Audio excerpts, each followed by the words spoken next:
R we outsourcing our thinking? तुम्ही विचार करता का की तुमच्यासाठी कोणीतरी विचार करतंय? Are you really thinking or is someone thinking for you? श्रोत्यांनो, प्रेमपूर्वक नमस्कार. मी पद्मा धुमाळ आणि आजचा विषय आहे, आपण विचार करणं आउटसोर्स करत आहोत का?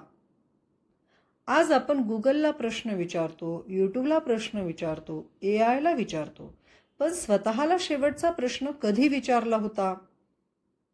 डिसिजन घ्यायचा, सर्च इट. प्रॉब्लेम सॉल्व करायचा, आस्क AI. ओपिनियन बनवायचंय, सी व्हॉट अदर्स से.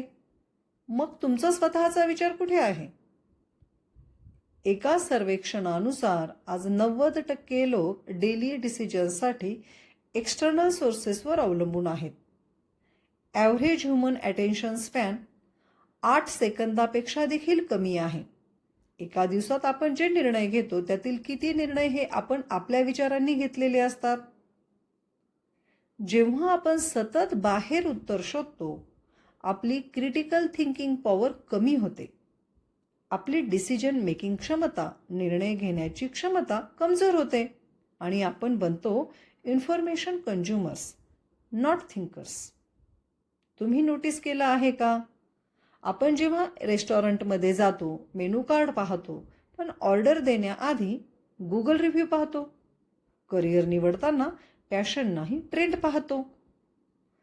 आपण तंत्रज्ञान वापरतोय की तंत्रज्ञान आपल्याला वापरत आहे? लीडरशिप म्हणजे काय? रेडी ॲन्सर्स देणं म्हणजे लीडरशिप नक्कीच नाही. राईट क्वेश्चन्स विचारणं. जर तुमचं थिंकिंग आउटसोर्स झालं तर तुम्ही लीडर नाही, तुम्ही फॉलोअर आहात. तंत्रज्ञान वाईट नाही, ते एक साधन आहे.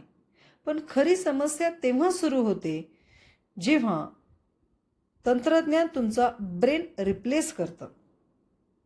आजपासून 3 गोष्टी नक्की करा. गुगल करण्याआधी स्वतःला प्रश्न विचारा, स्वतः विचार करा.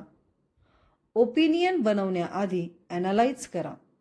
दिवसातून किमान 10 मिनिटे नो डिव्हाइस थिंकिंग टाईम ठेवा. ज्ञान मिळवणं सोपं झालंय, पण विचार करणं दुर्मिळ झालंय.